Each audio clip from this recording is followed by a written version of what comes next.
안녕하세요. 중앙대학교 양민아입니다. 이번 시간에는 1966년 문화대혁명 이전의 연변 제중 한인 무용의 역사에 대해 살펴보겠습니다. 제중 한인들의 무용은 1966년 문화대혁명을 기점으로 크게 나뉩니다.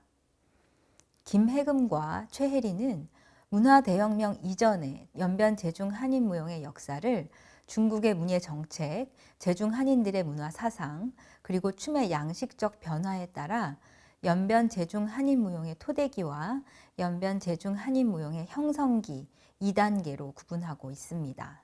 먼저 연변 제중 한인 무용의 토대기부터 보겠습니다. 토대기는 19세기 말부터 중화민국의 탄생 이전인 1949년까지로 볼 수 있습니다. 김해금과 최혜리는 연변 제중 한인 무용의 형성기의 시작을 대규모로 한인들이 중국으로 이주해간 시점으로 기준으로 잡고 있지만 그 시작 연도가 다릅니다. 김해금은 1910년 경술국치를 한인의 대규모 이주의 시작으로 보고 있고 최혜리는 19세기 말부터로 보고 있습니다. 19세기 말부터 한인들의 중국으로 대규모의 이주가 일어났다고 보는 것입니다. 가무에 능한 한인들은 중국으로 이주해간 이후에도 낯설고 척박한 땅에서 고달픈 삶과 고국에 대한 그리움을 달래기 위해 춤과 노래 활동을 이어갔습니다. 연변의 한인 무용 연구자들은 초기의 한인들의 춤들은 허툰춤, 모방춤, 소리춤과 유사할 것으로 추측하고 있습니다.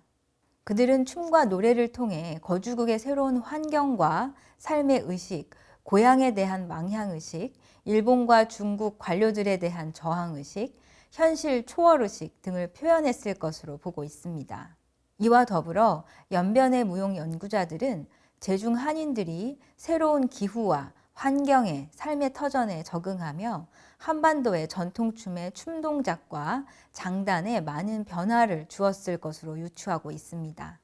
대표적인 예가 궁중무용, 아방무와 전통 민속놀이 강강술래입니다. 아방무는 아박이라는 무구를 들고 추는 느리고 우아한 궁중무용입니다. 제중 한인 무용 연구자 리에수는 이 아방무가 안도 송강의 송화 골짜기에서 주민들이 얼어 죽지 않기 위해 매우 빠른 장단으로 춤을 추면서 자유로우며 거친 성격의 서민 무용으로 변화된 것으로 보고 있습니다. 그 다음으로 전라남도 진도에서 유래된 강강술래는 흑룡강성 해림지구의 한인들이 힘을 합해 자신들의 농산물을 도둑들로부터 지켜내기 위해 집단적 대동 단결 정신을 보여주는 거칠고 빠른 리듬의 춤으로 변화했을 것으로 보고 있습니다. 이렇듯 19세기 한인들의 춤들은 생활 밀착형 춤 문화로 자생적으로 발전되었습니다. 1910년 경술국치 이후 한인들의 제2차 집단 이주가 이루어지면서 민간 예인들이 포함되어 있었습니다. 민간 예인들에 의해 새롭게 재정립되기 시작을 했고요. 예인들 또는 예술적 재능을 가진 한인들은 반직업적 민간 예술단체를 조직하여 공연예술 활동을 펼쳐나갔습니다. 따라서 제중 한인들의 민족무용은 표현성이 강한 무용으로 변모해 나갔습니다. 농악, 탈춤, 칼춤, 부채춤, 학춤, 사자춤, 수박춤, 양산도 등이 당시 제중 한인들에 의해서 연행되었고 이들 작품들은 표현성이 강조된 세련되게 다듬어진 민속무용들이었습니다. 특히 수박춤은 길림성 통화지구 장백현 조선족 자치주의 김학천의 조상들로부터 약 500여 년간 정순되던 수렵 무용으로 한반도에서는 그 연원을 볼 수 없는 춤입니다. 특히 이 지역은 과거 고구려가 자리했던 지역으로 고구려의 춤 문화에 영향을 볼 수 있는 매우 중요한 춤입니다. 초기 제중 한인들의 춤은 이주민으로 새로운 환경에서 생존을 위한 삶의 요구에 의해 민속놀이와 무용들이 주류를 이루었습니다. 그 과정에서 춤은 오랜 기간 개척 생활의 고된 시달림과 고향에 대한 그리움, 그 속에서 새로운 삶의 터전을 마련하는 애환들이 고스란히 춤에 반영되어 고통과 서름을 달래는 수단으로, 또 밝은 미래에 대한 희망을 품게 하는 수단으로 자리 잡았습니다. 이후에는 민간 예인들과 혁명 군대에서의 문예 활동과 함께 당시의 시대상을 반영하는 새로운 민속무용들이 탄생하면서 연변 제중 한인들의 무용의 토대를 마련하였습니다. 연변 제중 한인 무용의 형성기를 살펴보겠습니다. 이 시기는 1949년에서 1966년까지인데요.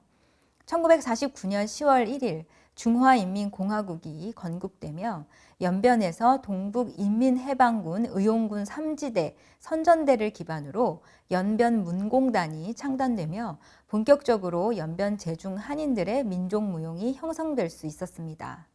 사회주의 체제의 중국은 사상교육의 주요 수단으로 문화사업이 적극 활용되었습니다. 문화예술은 마오쩌둥의 연안 문예 좌담회에서의 강화 정신에 따라 문화와 예술은 노동자, 농민, 군인을 위해 존재하고 사회주의에 기여해야 한다는 문예의 발전 방침으로 예술 창작에서 사상성과 내용이 엄격히 강조되고 작품에서 사실주의와 낭만주의적인 분위기가 강하게 나타나게 됩니다. 이 시기에는 사회주의 리얼리즘의 영향으로 현실적인 노동 현장과 사회주의 선전, 선동을 형상화하는 내용의 작품들이 많이 창작되었습니다. 이러한 분위기 속에서 제중 한인 무용가들은 민속놀이 형태의 한인들의 독특한 생활 문화를 형상화할 수 있는 작품을 창작해야 하는 상황에 직면했습니다. 이에 제중 한인 무용인들은 전통 무용을 소재로 한 새로운 창작 무용, 농악무, 부채춤, 현실 생활을 반영한 작품, 활춤, 무용극, 영원한 평화와 행복을 위하여 및 물동이춤, 지게춤 등 민속무용 요소들을 발굴하고 무대화하여 활발한 창작 활동을 펼쳤습니다. 1952년 9월 3일 연변 조선족 자치주가 조성되면서 연길시, 도문시, 돈화시, 훈춘시, 용정시, 화룡시 6개의 현급 시와 왕청현, 안도현 2개의 현에 8개의 각 시와 현에는 전문 문예단체인 문공단이 창단되고 군중 문예 활동을 지도하는 문화관이 건립되었습니다. 이로 인해 연변의 제중 한인 무용 활동은 보다 조직적이고 활발하게 진행되었습니다. 이후 1953년 연변 가무단이 창단되고 1954년 1월 제중 한인사회에서 첫 예술 분야 연속 간행물인 연변 문예가 창간되면서 무용 평론 활동이 시작되었습니다. 그러나 당시 무용인들은 대부분 민간 예인이나 공연을 위주로 하는 사람들이었기 때문에 작품 창작과 전수에 중점을 두고 활동을 했고요. 이론적인 분석과 평론은 작가와 여타 문화예술인들이 담당하였습니다. 따라서 당시에 발표된 평론문들의 내용과 경향을 보면 작품의 사상성과 내용에 대한 분석에 집중을 하고 무용 작품의 본질은 언급하지 못하고 있는 한계를 보여주고 있습니다. 1957년 제중 한인 예술 교육의 최고 학부인 연변예술학교가 창립되며 연변의 제중 한인 무용은 민간 전승에서 정규 교육을 통한 학문화로 진일보하며 체계적으로 발전할 수 있는 결정적인 계기가 되었습니다. 이는 제중 한인 무용학 형성의 서막을 의미합니다. 북경 중앙연극학원의 최승희 무용연구반에 대해서 알아보겠습니다. 1951년 3월 1일 한국전쟁 시기 한국 신무용의 선구자 최승희는 동유럽 순회 공연을 마치고 북한으로 돌아가지 않고 주흘 내에 초청으로 중국에 머물렀습니다. 그러면서 북경 중앙연극학원에서 1952년 3월 31일까지 1년간 최승희 무용연구반을 설립하여 운영하였습니다.